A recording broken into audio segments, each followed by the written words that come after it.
As you heard this morning, this year is very special for us because we have the exclusive support of four amazing sponsors, Time.com, Petronas, Tenaga Nasional Berhad, and Yayasan Hasana. We would like to express our utmost gratitude to all of them for their generous and ongoing support for the Trust Schools program. On behalf of the Trust Schools family, we thank you from the bottom of our hearts.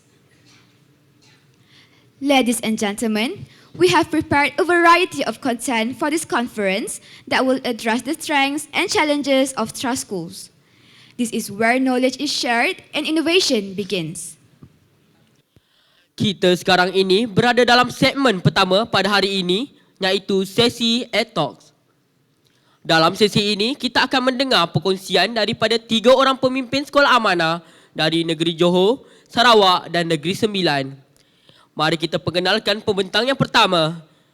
Kami ingin berkongsi perjalanan sekolah kami sejak menjadi sekolah amanah hingga kini.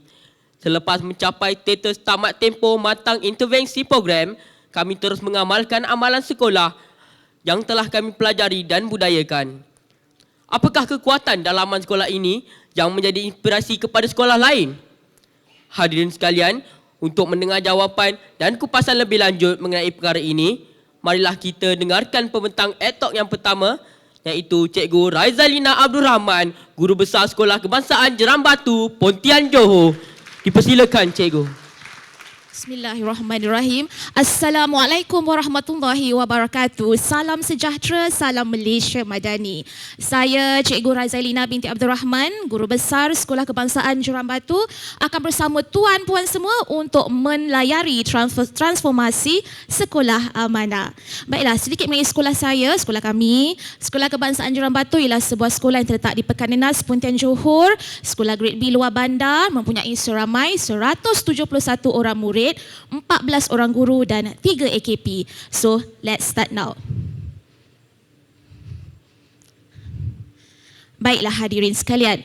Cerita atau perjalanan kami bermula pada tahun 2014, iaitu bila mana Sekolah Kebangsaan Jeram Batu telah dipilih untuk menjadi salah sebuah sekolah amanah di negeri Johor.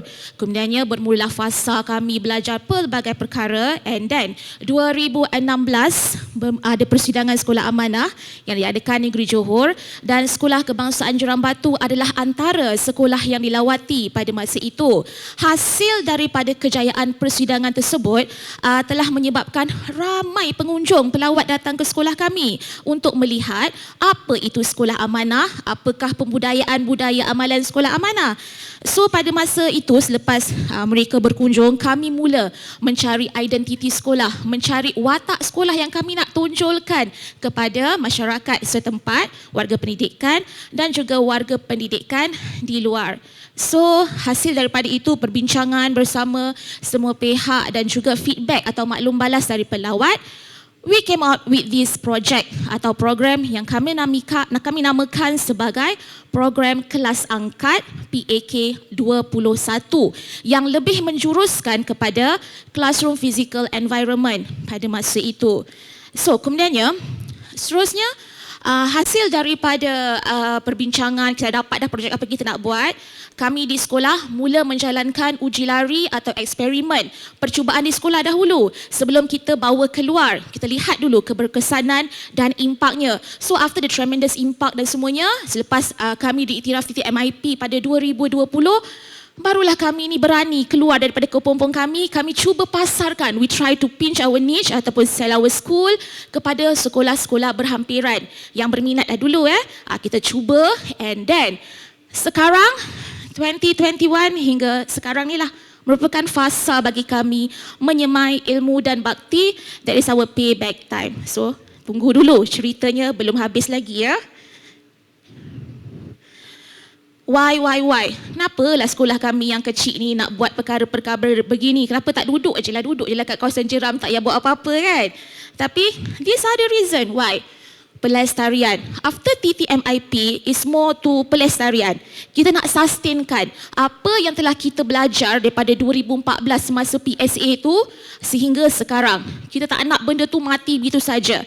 Habis PSA, so that's it. No, kita cuba lestarikan. Itu yang kita embeddedkan dalam warga sekolah. Dalam masa yang sama, kami juga suka nak kongsi apa yang kami buat kepada warga sekolah yang lain. Sekolah-sekolah berhampiran lah pada masa itu.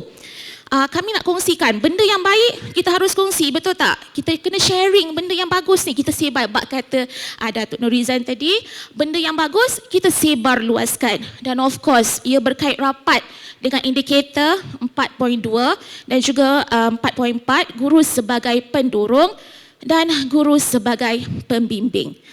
Ini berkait rapat dengan SKPM untuk melahirkan pembelajar yang aktif dalam kelas. Siapa dekat sini tak suka suasana yang ceria, cantik, berinformasi, betul? Begitulah yang kami cuba terapkan dalam projek kami ini. Kelas yang kondusif, mesra guru, mesra murid, ceria, kondusif, berinformasi dapat menaikkan motivasi murid. Bila motivasi murid naik, motivasi guru juga dalam masa yang sama akan meningkat dan ini dapat memudahkan PDP dalam kelas dan juga melahirkan pembelajar aktif. Ini adalah gerak kerja terancang daripada sekolah kami. Sebelum kami melaksanakan program tersebut, kita ada gerak kerja. So this is it. Yang terancang, tersusun, curate dan juga berstruktur.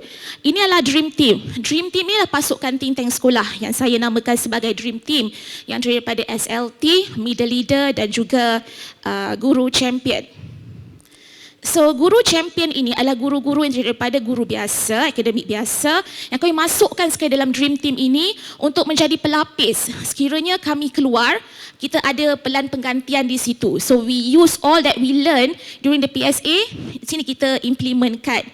Dan seterusnya ke fasa seterusnya, sebelum kami melaksanakan program ini, of course there will be a trial and error.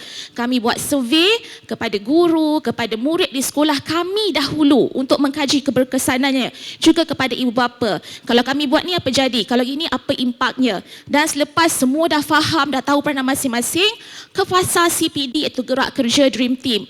CPD kami laksanakan di sekolah dahulu. Bila semua dah tahu, dah faham tugas masing-masing peranan, barulah kami memberanikan diri ke sekolah yang berhampiran atau yang berminat dengan projek kami melalui kolaborasi profesional dan seterusnya ada time frame yang akan dipatuhilah ikut KPI. So just a snapshot, tuan-puan yang dihormati sekalian, apa yang sebenarnya kami buat.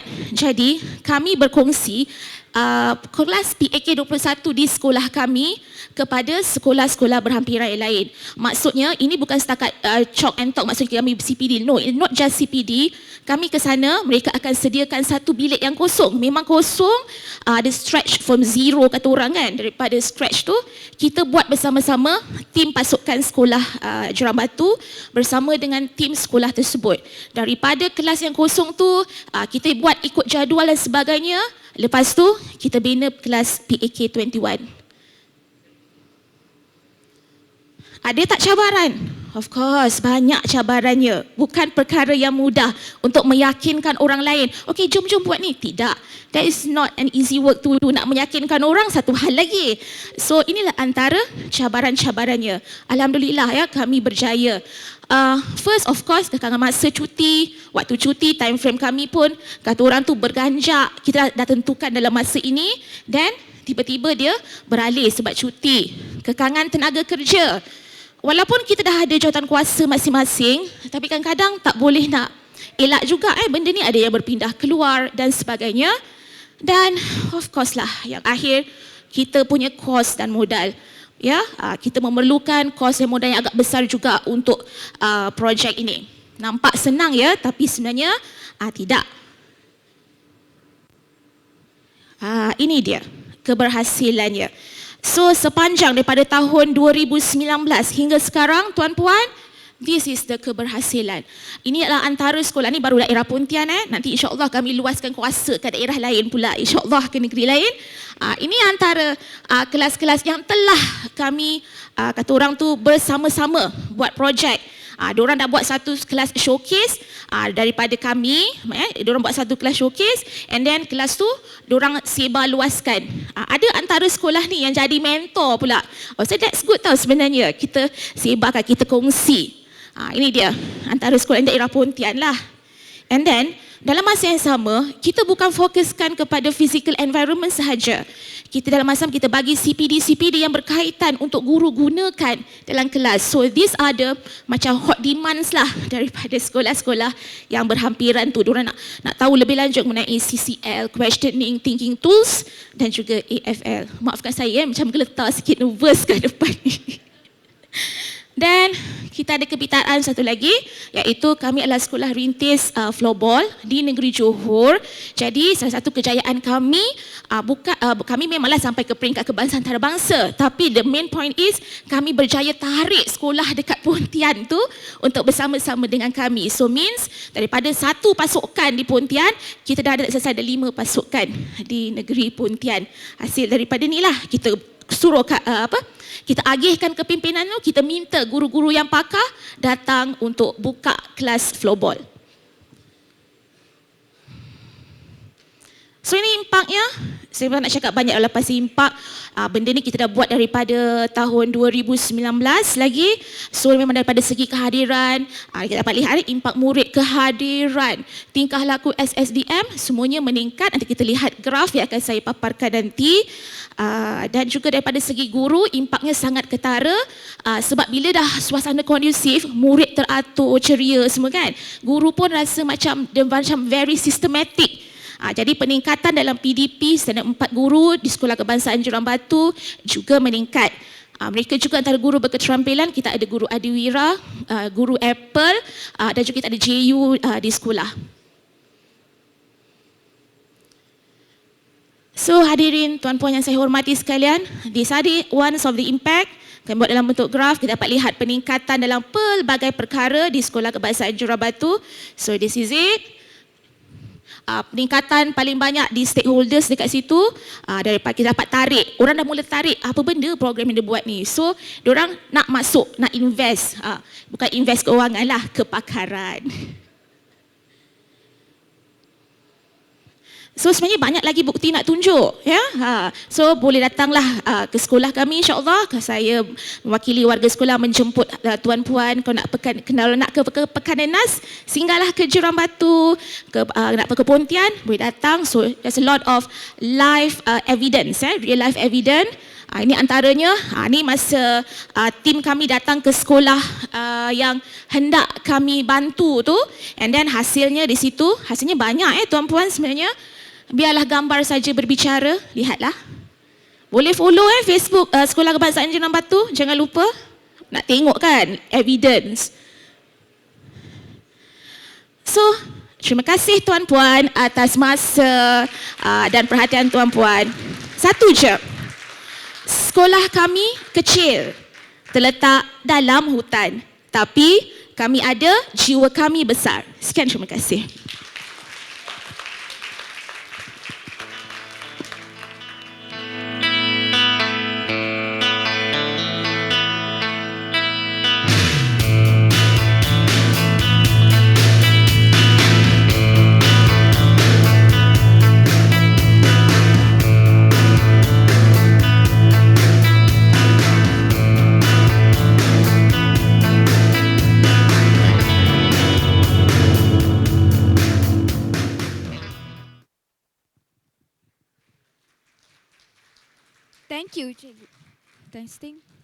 Thank you, Cikgu Razalina, for sharing your wisdom with all of us, especially with teachers and educators. The think tank group that was established has certainly become an important asset in managing Sekolah Kebangsaan Jurang Batu, in strengthening and sustaining the Truscus practices. Hadirin sekalian, marilah pula kita mendengar perkongsian daripada pembentang EdTalk yang kedua. Kebiasaannya, kita selalu mendengar seorang pengetua meneraju kepimpinan untuk satu buah sekolah amanah. Bagaimana pula ceritanya jika seorang pengetua menjadi pengetua untuk 3 buah sekolah amanah? Mari kita berfokus kepada pentas utama untuk memberi laluan kepada pembentang kedua kita, Cikgu Setia binti Ken, Mengetua Sekolah Menengah Kebangsaan Muar Tuang, Sarawak. Dipersilakan. Bismillahirrahmanirrahim. Assalamualaikum warahmatullahi wabarakatuh. Salam sejahtera, salam Malaysia Madani. Hadirin dan hadirat yang saya muliakan. Hari ini saya akan berkongsi pengalaman saya menerajui 3 buah sekolah amanah selama tempoh 8 tahun. Sekolah pertama saya adalah SMK Sungai Maung dengan enrolment murid seramai 1,500 orang dengan guru pada ketika itu 97 orang. Dan sekolah amanah yang kedua adalah SM Sains Kuching di mana enrolmentnya sedikit, iaitu 500 orang murid sahaja dengan bilangan guru 60 orang. Dan sekolah amanah yang ketiga yang saya terajui adalah SMK Muara Tuang dengan kapasiti ataupun dengan enrolment murid seramai 2,886 dan guru seramai 178 orang. Sudah pasti sekolah berbeza, banyak perbezaan yang ada, bukan sahaja dari segi enrolment murid, juga dari segi prasarana dan bangunan sekolah jauh berbeza. Namun, common factor kepada ketiga-tiga sekolah itu adalah tidak lain dan tidak bukan pernah menerima human touch daripada saya sendiri. Saya selaku pengetua yang sangat menyokong dan mendukung program sekolah amanah dan sentiasa percaya bahawa program sekolah amanah ini dapat memacu transformasi setiap sekolah yang yang menyertai program ini, insya-Allah. Okey, saya ingin menceritakan pengalaman pertama saya di SMK Sungai Maung. SMK Sungai Maung merupakan sekolah kohort 2015 Januari. Dan di sekolah ini sebenarnya saya dipindahkan ke sekolah ini pada 2014 daripada negeri Sabah dan sekolah amanah bermula di sekolah ini pada tahun 2015. Sejak bermulanya program sekolah amanah ini, kompetensi para pemimpin SLT dan juga middle leader meningkat, terutama sekali dari segi kepimpinan instructional, sangat meningkat dengan adanya intervensi program sekolah amanah. Alhamdulillah. Apabila SLT dan middle leader ini dibantu oleh AT dapat meningkat dari segi kepimpinan instructional mereka, maka kami dapat memacu, mendorong dan memimpin atau membimbing para guru untuk terus dapat mengubah ataupun mentransform gaya PDPC mereka daripada gaya tradisional kepada penggunaan 14 kompetensi dalam PDPC. Sudah tentu dengan adanya transformasi ini, prestasi murid juga turut transform. Ini saya ingin kongsikan perjalanan sebenar seorang guru fizik di sekolah Sungai Maung ini, apabila beliau daripada tahun ke tahun meningkat dari segi keyakinan dan amalan PDPC dia ke arah menggunakan 14 kompetensi yang telah diperkenalkan oleh program sekolah amanah.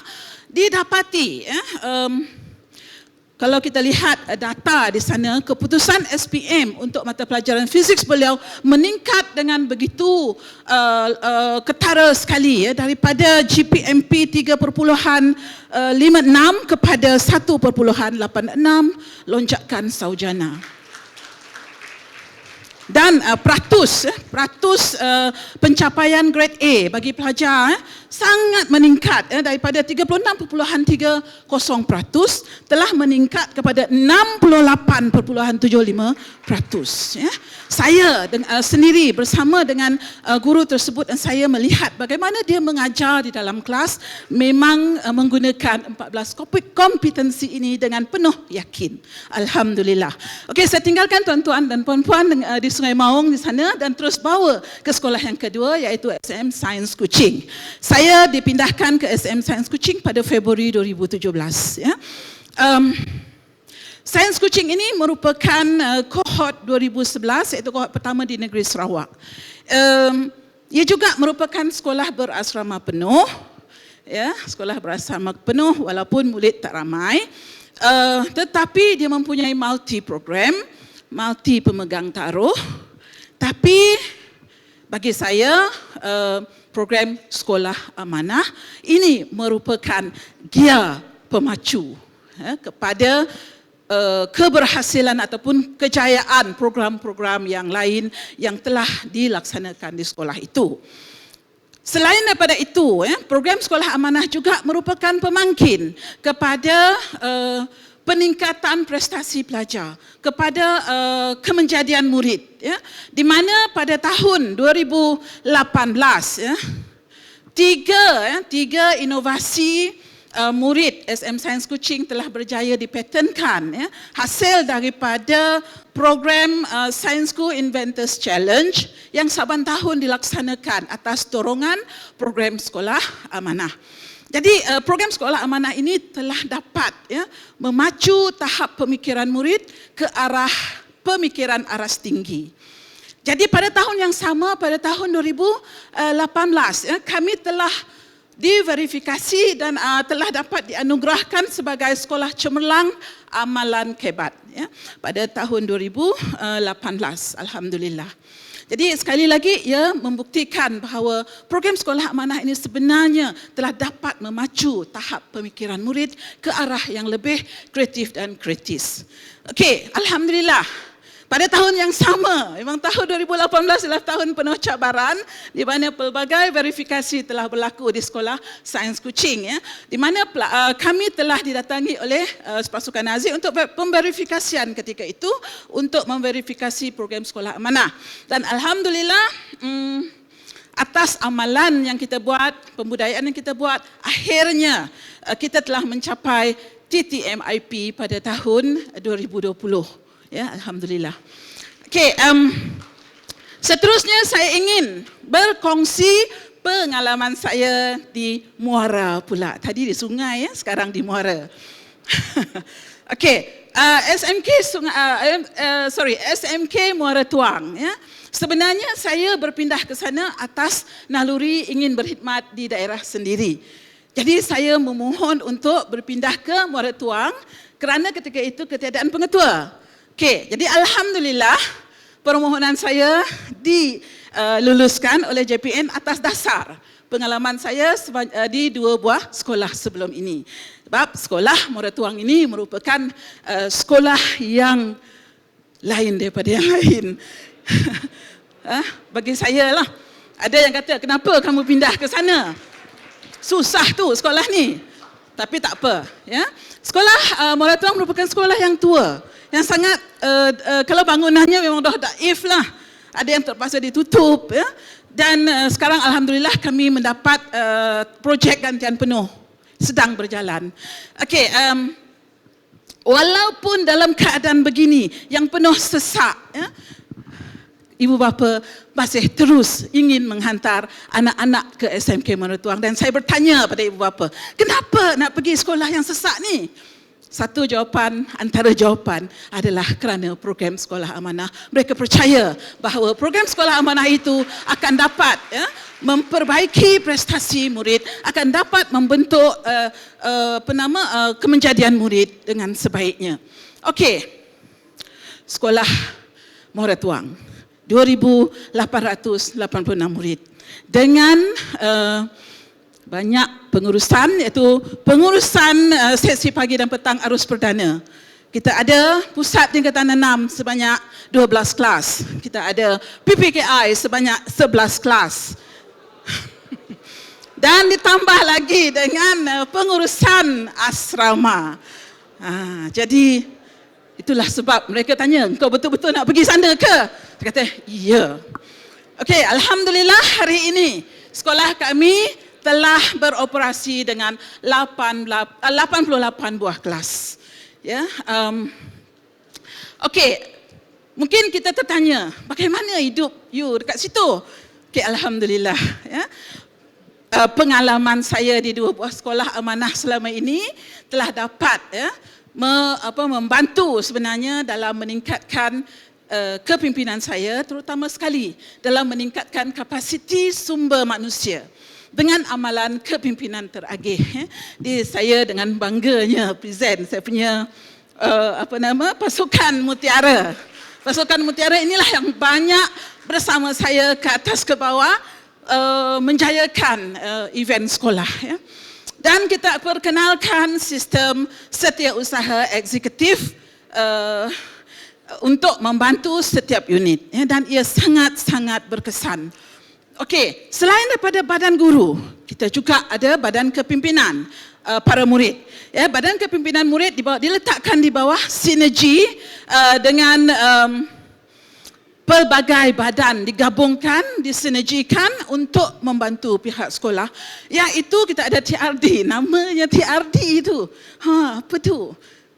Pengawas sekolah sebenarnya. Tapi kita rebrand nama itu untuk mereka lebih proud of themselves. Okey, kemudian kita ada SVG biasa, PTEM. PTEM Persatuan Tingkatan 6. Kita ada PRS dan kita ada MTQM, Master Quartermaster. Okey. Dengan adanya kepimpinan teragih ini, alhamdulillah, pada Disember 2021, kami telah mendapat anugerah Kenyalang Segak, iaitu antara 2 buah sekolah showcase Segak Negeri Sarawak. Pelaksanaan Segak adalah satu perkara yang amat sukar untuk dilakukan secara menyeluruh, melibatkan murid tingkatan 1 sehingga tingkatan 5, dan kami tidak gagal untuk menguji setiap murid. Dan dengan adanya kepimpinan teragih dalam kalangan guru dan juga dalam kalangan pelajar, mereka tahu apa yang peranan mereka dalam melaksanakan tugas-tugas ini. Akhirnya, kita telah dianugerahkan dengan anugerah ini. Apabila anugerah ini kita perolehi, buka mata lah, oh, Puan Retuang ada something. Ramai pihak luar komuniti untuk cuba menyumbang dan berkolaborasi dengan pihak kami. Ada yang nak bagi tandas, ada yang nak bagi duit untuk buatkan intervensi Segak. Saya selalu kata, nak jadi macam Umi, jangan buat intervensi. Sebab mereka banyak obes. Dia saya kata, teruskan perjuangan untuk menurunkan berat badan supaya Segak kamu akan meningkat. Okey, selepas itu pihak PPD, JPN juga memberi kepercayaan kepada guru-guru dan juga murid-murid sekolah untuk terus membuat perkongsian amalan terbaik. Sekolah-sekolah juga menjemput untuk kami berkongsi. Jadi apabila ini berlaku, di pihak sekolah makin bersemangat untuk meneruskan perjuangan mengongsikan dan memperbaiki amalan sekolah kami dalam urusan pengurusan Segak ini. Okey, seterusnya seperti yang saya katakan tadi, Meretuang menghadapi masalah prasarana. Tapi kita tidak berhenti. Kita tidak kata, no, memang yang macam ya, no, we don't say that. Okey, sebenarnya dengan amalan kepimpinan teragih, saya memberi kepercayaan kepada pengurusan tingkatan 6 untuk cuba mencari jalan bagaimana untuk mengatasi masalah kekurangan prasarana untuk pelajar tingkatan 6. Dan mereka datang dengan satu idea yang sangat bagus. Ideanya ialah menukarkan, menjadikan kuartus lama yang terbiar itu menjadi hak pendidikan yang boleh digunakan oleh pelajar tingkatan 6. Jadi saya selaku pengetua, terus mendorong pelajar guru-guru untuk terus dapat membantu dalam penukaran hak pendidikan ini dalam pelbagai aspek, dan akhirnya hak pendidikan ini telah memiliki 2 bilik kelas aliran sains, perpustakaan tingkatan 6, Green Studio, bilik kebudayaan, bilik solat, bilik operasi PTEM, galeri seni, dan yang paling seronok ialah Ruby Library Cafe. Ruby Library Cafe adalah kafe lah, tetapi bilik akhirnya bangunan yang terbiar ini yang sepi dahulunya kini telah ditukar menjadi bilik pelbagai fungsi bangunan, pelbagai fungsi penuh inspirasi dan diminati oleh para pelajar. Ya, bukan saja pelajar tingkatan 6 tetapi pelajar arus perdana juga datang. Ya. Kalau kita tengok gambar, ada pelajar arus perdana bersama-sama menggunakan bilik tersebut. Okey, alhamdulillah sampai kepada penghujungnya. Harapan saya melalui laungan perjuangan Together We Create a Legacy, saya mengajak para pelajar, para guru untuk sama-sama terus mengamalkan program ataupun budaya sekolah amanah untuk melestarikan kecemerlangan pendidikan SMK Muara Tuang. Dan di sini saya juga mengajak tuan-tuan dan puan-puan yang telah mencapai titik MIP, do not stop. Okay, do not stop. Kita kena teruskan melestari kecemerlangan pendidikan dengan meneruskan budaya sekolah amanah. Sekian, wabillahi taufiq wal hidayah. Wassalamualaikum warahmatullahi wabarakatuh. Dan saya tinggalkan tuan-tuan dengan sajian klip video ini. You've been waiting for it, I'm waiting too. In my imagination, I be all up on you. I know you got that fever for me, 102. And boy, I know I feel the same, my temperature's through the roof. If it's a camera up in here, then it's only you with me when I do. If it's a camera up in here, then I best not catch just look on YouTube. Close up your on your mouth and brag about the secret. You've been waiting for it, I'm waiting too. In my imagination, I be all up on you. I know you got that fever for me, 102. And boy, I know I feel the same, my temperature's through the roof. If it's a camera up in here, then it's only you with me when I do. If it's a camera up in here, then I best not catch just look on YouTube. Close up your on your mouth and brag about the secret. Thank you, Cikgu Setia, for the very insightful sharing session. Ladies and gentlemen, Cikgu Setia believes that a leader should not only talk the talk, but also walk the talk. With this principle, she has inspired many future leaders who are committed and dedicated to her leadership legacy. Hadirin sekalian, evolusi pendidikan berlaku sangat cepat di seluruh dunia. Selari dengan itu, program Sekolah Amanah 2.0 telah diperkenalkan pada tahun 2019. Pembentang EdTalks yang ketiga akan berkongsi perjalanan dan evolusi dalam kepimpinan. Majlis dengan segala hormatnya mempersilakan Tuan Haji Murad bin Nordin, Pengetua Sekolah Menengah Kebangsaan Datuk Mansur, Bahau Negeri Sembilan untuk perkongsian ini. Dipersilakan.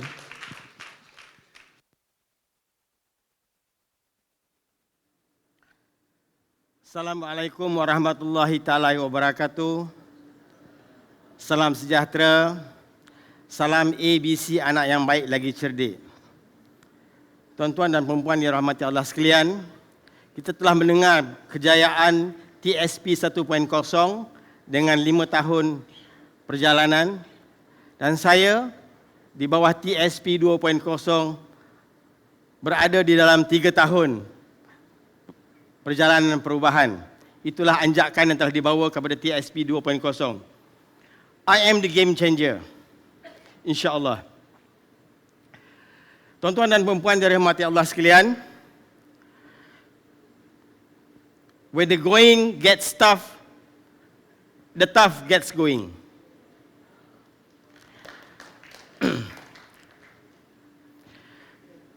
Saya, Cikgu Murad bin Nordin, Pengetua SMK Datuk Mansur, Bahau Negeri Sembilan, masih lagi di dalam perjalanan Sekolah Amanah 2.0. Yang tadi itu tuan-tuan dah dengar yang telah lepas, dan tuan-tuan yang hebat-hebat di hadapan saya ini banyak yang telah melepasi perjalanan Sekolah Amanah sesi bimbingan. Izinkan saya tuan-tuan berkongsi sedikit perjalanan saya yang membawa saya kepada pengetua habit driven. Sedikit. Saya pada tahun 1992 bermula sebagai dalam perkhidmatan pendidikan sebagai guru sekolah rendah di SK Sekolah Kebangsaan Sungai Tau, Ulu Balingan, Mukah, Sarawak. Sekolah pendalaman, jauh, pelbagai cabaran, di unsung hero. Kemudian saya berpindah balik ke Kuala Pilah, melanjutkan pelajaran ke universiti. Bila keluar ke sekolah menengah, saya terima, bergerak ke beberapa sekolah menengah dan saya berada lama di SMK Tunku Muhammad, sekolah lama saya. Di situ saya dengan minat saya dalam pasukan rugby membangunkan minat dan kepakaran saya dalam pasukan rugby hingga ke peringkat kebangsaan di sekolah itu. Dan itu telah banyak membentuk diri saya, falsafah-falsafah yang saya dapat bawa ke dalam kepimpinan saya sekarang. Tuan-tuan, seterusnya saya dilantik sebagai pengetua tingkatan 6 di sana. Sebenarnya dipaksa menjadi guru tingkatan 6 asalnya. Terima sajalah kan tuan-tuan. Semuanya satu kebetulan-kebetulan yang telah disusun oleh Allah Subhanahu Wa Taala. Selepas dari guru penolong kanan tingkatan 6, saya dilantik sebagai pengetua. Yang pertama di Negeri Sembilan dari kalangan guru tingkatan 6, penolong kanan tingkatan 6 pada tahun 2018. Seterusnya kemudian saya ditempatkan sebagai pengetua di SMK Taman Forest Heights yang kemudiannya untuk berubah menjadi kolej tingkatan 6 sekarang. Kemudian saya tidak lama 2 tahun ke SMK Juasih di kampung sendiri. Di situ saya berjaya untuk dilantik sebagai pengetua Cemerlang, hasil dari kerja di Forest Heights dan juga di Juasih. Dari situ agaknya dilihat sebagai pengetua Cemerlang, maka Sekolah Amanah menawarkan saya untuk meneraju SMK Datuk Mansur. Jadi sebagai pengetua habit driven, bertemu dengan tawaran dan amanah peluang yang disediakan oleh Sekolah Amanah, maka saya mencabar diri untuk menguruskan suatu perubahan dan transformasi sekolah SMK Datuk Mansur. Seperti kata James Clear, tuan-tuan, tiny change, remarkable results. Habit driven. Tuan-tuan yang dihormati sekalian, bagaimana kami bermula? Kami bermula sebagai sebuah sekolah amanah 2.0 yang masih dalam perjalanan dengan satu vision board yang jelas. Fokus kepada vision board ini adalah tidak lain tidak bukan peningkatan kualiti pemimpin, khususnya pengetuanya sendiri. Ini yang mencabar diri saya. Kemudian kami memfokus kepada meningkatkan kapasiti dan profesionalisme guru. Dan yang paling penting sekali adalah fokus kami kepada meningkatkan keberhasilan pelajar. Bagaimana untuk mencapainya? Resepinya adalah kami berfokus pertamanya mengenal pasti isu dan pengesanan masalah itu berasaskan data yang jelas, komprehensif dan berintegriti. Kemudian, pendekatan proses yang berfokus serta berstrategi kami rancang bersama-sama dalam pasukan yang telah disediakan, seperti mana yang dibimbing dalam modul Sekolah Amanah. Dan yang lebih penting yang ketiga adalah bagaimana kami nak membuat pencapaian keberhasilan pelajar yang berimpak dan bermakna. Itulah urutan proses yang kami tetapkan, yang kami lakukan. Sebagai contoh, tuan-tuan, dalam mendapatkan data, kami memfokus kepada data yang berintegriti. Dalam apa saja, khususnya kami merujuk kepada data SKPM seperti yang tuan-tuan telah laksanakan. Dari situ, dari data-data yang dikumpul dan berintegriti itu, kita bawa kepada satu isu yang perlu kita selesaikan. Kemudian ditetapkan apakah seperti disebut tadi, bagaimanakah kami harus menyelesaikannya supaya berimpak dan bermakna. Dalam urusan ini, kami membentuk pasukan, melatih SLT, MLT, suatu kumpulan yang sangat penting. Kalau tidak, pekerja akan bekerja seorang-seorang. Okay.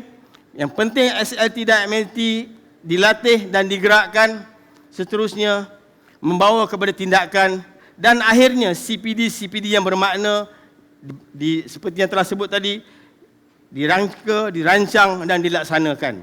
Kitaran ini kita sebut sebagai satu kitaran berlangsung, berjalan, bergerak dari masa ke semasa, berubah dari satu isu ke satu isu dan akhirnya insya-Allah menjadi satu budaya pelaksanaan kerja transformasi yang jelas. Seperti mana tuan-tuan lihat teh tarik itu, dah lama tengok tadi tu kan. Mengapalah teh tarik letak situ kan? Ya, analoginya semua orang boleh buat teh tarik tuan-tuan. Tetapi teh tarik yang nikmat itu dihasilkan dengan kandungannya, imbangannya, dan yang lebih penting adalah amalan yang lama untuk mendapatkan satu teh tarik dihasilkan yang terbaik. Jadi begitulah vision board yang jelas. Di dalamnya terkandung satu amalan, budaya dan resipi dan jiwa yang dibawa di dalam vision board itu bersama satu pasukan kita, insya-Allah. Tuan-tuan dan puan-puan yang dirahmati sekalian, bagaimana saya perlu membentuk suatu budaya Mansurian di bawah Sekolah Amanah 2.0. Kami melaksanakannya berdasarkan 4 strategi. Pertamanya tuan-tuan, visi yang berstrategik. Di bawah visi yang berstrategik ini, kami laksanakannya dengan memfokus kepada perancangan strategik organisasi yang jelas, dibuat bersama-sama dan diserakinkan kepada fokus-fokus bidang-bidang yang telah ditetapkan 5 dimensi tersebut. Yang pentingnya tuan-tuan, perancangan strategik organisasi yang diamalkan di bawah Sekolah Amanah ini yang saya pelajari, yang saya lalui, ia bersifat organik. Boleh diubah, dilihat sentiasa, dirujuk sepanjang masa, tidak tinggal di dalam almari. Dan yang penting juga, sesi tracker bulanannya yang akan memandu kami mana bahagian yang telah, sedang, belum dan perlu diubah dan sebagainya. Jadi perancangan strategik organisasi yang sebegini sangat penting, berbeza dengan amalan saya sebelum ini. Yang kedua tuan-tuan, dalam menyediakan kepimpinan jangka panjang, ini adalah enjin. Ini adalah merupakan enjin kepada menggerakkan organisasi kita, perubahan. Di dalam ini SLT dan MLT dilatih, dibimbing dalam siri-siri CPD yang telah ditetapkan. Paling pentingnya SLT perlu dibimbing, coaching and mentoring oleh pengetua supaya dapat melatih MLT dan seterusnya sampai kepada T-Smart di mana guru-guru dilatih oleh kalangan MLT kami yang terlatih. Proses yang berurutan ini tuan-tuan sangat penting bagi menyediakan kepimpinan jangka panjang. Bertukar ke pengetua, bertukar ke peluang kanan, mereka ada di sana, insya-Allah. So, kepimpinan teragih ini sebagaimana yang dikongsikan oleh Puan Zai tadi dan Cikgu Setia tadi adalah sama seperti yang mana yang kami amalkan. Kepimpinan teragih sangat penting untuk memastikan kelestarian kecemerlangan. From power to empower. Untuk menyokong perubahan dan hubungan yang strategik, strategi yang ketiga, kami memang sangat memerlukan dan memang disokong dengan baik dan hebat oleh sistem KPM, JPN, PPD. PPD Jempol Jelebu sangat hebat dalam menyokong kami. Kami tidak dibiarkan berseorangan. Begitu juga dengan komuniti dan PIBG kami. Alumni sangat menyokong program kami setelah disebarluaskan amalan, sebarluaskan visi dan misi kami. Mereka menyokongnya dengan jelas dan bersungguh-sungguh. Begitu juga dengan penaja kami, Yayasan UEM. Terima kasih kepada Yayasan UEM sentiasa bersama kami sehingga sekarang. Sesungguhnya pelaburan tuan-tuan adalah sangat berbaloi dan bermakna untuk generasi masa depan. Dan akhirnya bagi strategi daya tahan pemimpin. Untuk melaksanakan daya tahan pemimpin ini, seperti yang kita tadi, untuk memastikan kelestarian program sekolah amanah ini berjalan sampai bila-bila, berubah apapun, bertukar siapa pemimpinnya, maka satu kumpulan task force dalaman telah kami sediakan. Kumpulan task force dalaman ini dipilih daripada kalangan guru-guru yang kita pastikan mempunyai penguasaan, kemahiran, kepakaran, grade yang tinggi. Kemudian mereka inilah yang akan menerajui bahagian-bahagian, dimensi-dimensi yang telah kita tetapkan. Kemudian sekiranya berlaku apa saja perubahan perkembangan dan sebagainya, mereka lah akan menjadi pakar rujuk untuk meneruskan kelestarian program dan budaya yang telah kita bentuk. Habit breakthrough. Suatu perkara yang saya pelajari dalam perjalanan ini, walau singkat, tuan-tuan, ya, tuan-tuan yang di bawah ni lebih banyak yang hebat tadi, terutama sekolah-sekolah yang awal tadi kan. Dan saya pelajari bahawa perkara yang sangat penting adalah kita belajar perkara yang betul dan kita lakukan dengan betul. Nampak mudah, tetapi tuan-tuan, sukar dilaksanakan kalau kita tidak membawa jiwa kita bersama. Untuk melaksanakan ini, saya mengambil contoh bagi pengurusan data dan penganalisaan. Kami melatih, membudayakan, mengumpul, melaksanakan data yang berintegriti. Sebagai contoh dalam melaksanakan perancangan strategik organisasi. Dalam melaksanakan pencerapan PDP, LO. Sekolah amanah biasa dengan LO. Di sini saya mempelajari bahawa LO perlu dilaksanakan dengan penuh berintegriti. Dengan jadual disusun, masa ditetapkan, semuanya adalah untuk membangunkan kapasiti guru dan menghasilkan pembelajaran yang aktif dalam bilik darjah sebagaimana kita telah rancang. Data-data yang komprehensif, data-data yang berintegriti ini yang dipungut, pencerapan dilaksanakan bukan seorang, kita amalkan berdua supaya cikgu-cikgu yakin dengan markah-markah yang dikutip daripada mereka dikutip oleh dua orang yang berbeza, dikongsi dan dibuat penjelasan. Data-data ini tuan-tuan seperti yang kami amalkan dikumpul, dianalisa, kemudian dibawa kepada CPD yang seterusnya bagi memastikan segala aspek kelemahan yang telah kita sasarkan yang berlaku di dalam pembelajaran di sekolah itu dapat kita perbetulkan sedikit demi sedikit, berfokus kepada satu demi satu kemahiran. Jadi belajar perkara yang betul dan melakukan yang betul ini adalah sangat penting bagi memastikan perjalanan itu berjaya dan lestari untuk jangka panjang. Begitu juga tuan-tuan dalam perkara-perkara yang lain, program-program co-curriculum dan sebagainya, data-data e-learning work itu kami kumpul dan kami sebarkan dan kami laksanakan tindakan pembetulannya. Pencapaian sekolah Datuk Mansur ini belum dapat ditafsirkan seperti pencapaian sekolah-sekolah lain tadi. Namun dimensi-dimensi yang kami sasarkan adalah menyeluruh. Graf ini, tuan-tuan rujuk, kami mensasarkan pencapaian kepada 5 dimensi, dimensi murid, dimensi guru dan bilik darjah, pemimpin kanan, pengurusan sekolah, keuangan, dan juga dimensi ibu bapa dan komuniti. Kami mengaku tidak mencapai keseluruhannya mencapai peningkatan yang baik, tetapi kami berusaha untuk terus mencapai peningkatan sehingga ke akhir dan sampai ke tahap di TMIP. Mengambil contoh kepada dimensi murid untuk saya kongsikan. SVG sebagai contoh tuan-tuan, SVG Broadcast Studio di sekolah kami, di sekolah saya, menyumbangkan satu ruang dan peluang untuk para pelajar. Ada banyak lagi SVG tuan-tuan ya. Ruang dan peluang kepada para pelajar untuk mencabar diri, untuk melibatkan diri dalam proses pembelajaran yang aktif dalam bilik darjah dan juga di luar. Kita telah mencapai tahap di mana para pelajar sudah mampu menyumbang bahan-bahan pelajaran melalui video-video yang mereka hasilkan setelah dibimbing oleh guru-guru mereka.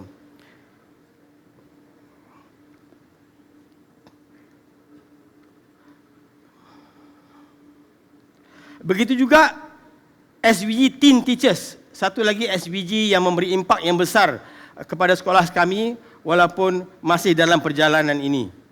SVG Teen Teachers ini, kebanyakan sekolah mungkin menggelarnya sebagai guru muda, telah kita bangunkan secara sistematik dan berfokus beberapa pelajar dipilih dalam bilik darjah, kita latih, kita bengkelkan, dan mereka ini menjadi kumpulan katalis dalam menghasilkan, dalam membantu guru-guru mereka, rakan-rakan mereka untuk menghasilkan pembelajaran yang aktif di dalam bilik darjah.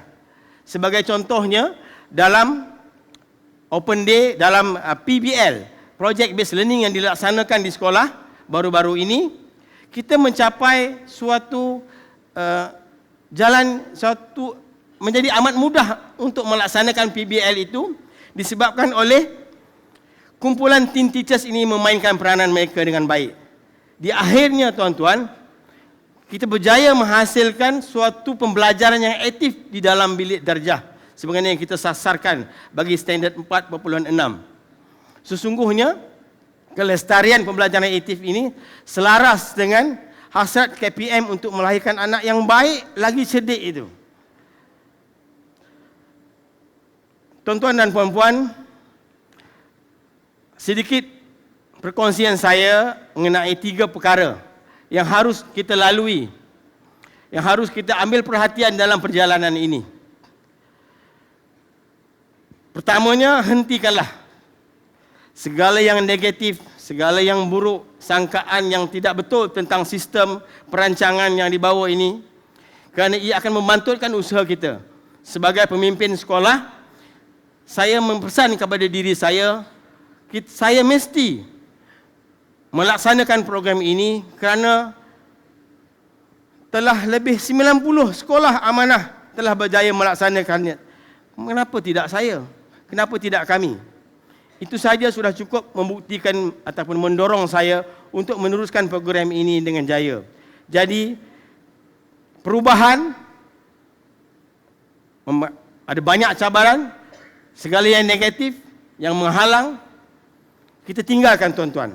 Seterusnya, dalam mengurus perubahan ini, semuanya adalah kompleks dalam dunia VUCA, volatility, uncertainty,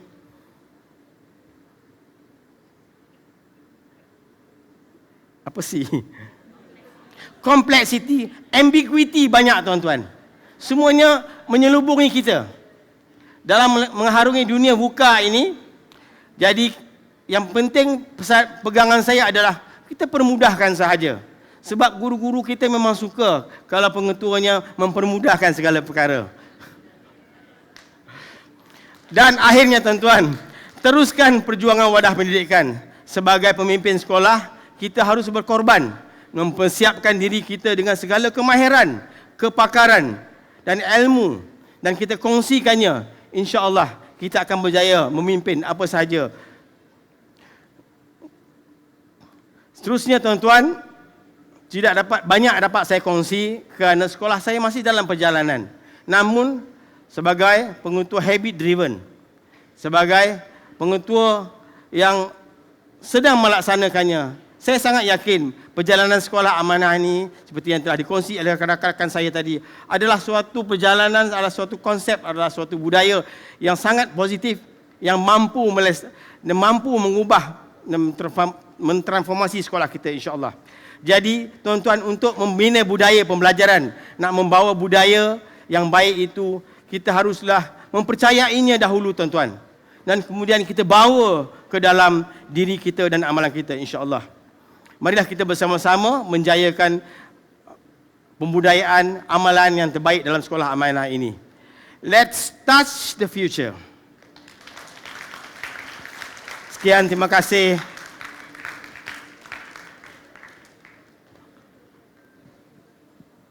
Terima kasih atas perkongsian yang penuh bermakna itu tadi. Semestinya kualiti ini datangnya daripada seorang pemimpin yang cukup hebat. Betul kata Tuan Haji, sesiapa pun boleh buat teh tarik. Tetapi, tidak semua orang tahu bahan-bahan yang betul untuk membuat teh tarik yang kau dan sedap. Resepi ini memerlukan bukan sahaja komitmen, tetapi juga kemahiran dan minat. Anda harus tahu cara mengikat teh, cara menambah susu pekatnya sesuai, dan cara menarik teh untuk mencipta lapisan berbuih dan tebal. Ini adalah seni yang memerlukan latihan dan kesabaran untuk menguasainya. Kata-kata itu menutup sesi EdTalk kita pada pagi ini. Terima kasih sekali lagi kepada semua para pembentang. Hadirin sekalian, sesi kita berhenti buat seketika untuk jamuan pagi yang telah disediakan di luar Dewan Utama Persidangan ini. Di samping itu, hadirin juga dijemput untuk melawat tapak pameran yang berada di belakang Dewan untuk melihat hasil karya Sekolah Amanah sekitar Negeri Selangor dan wilayah Persekutuan Kuala Lumpur. Selamat menjamu selera dan para hadirin dimohon untuk kembali semula ke Dewan Utama ini pada pukul 11.10 pagi. Terima kasih.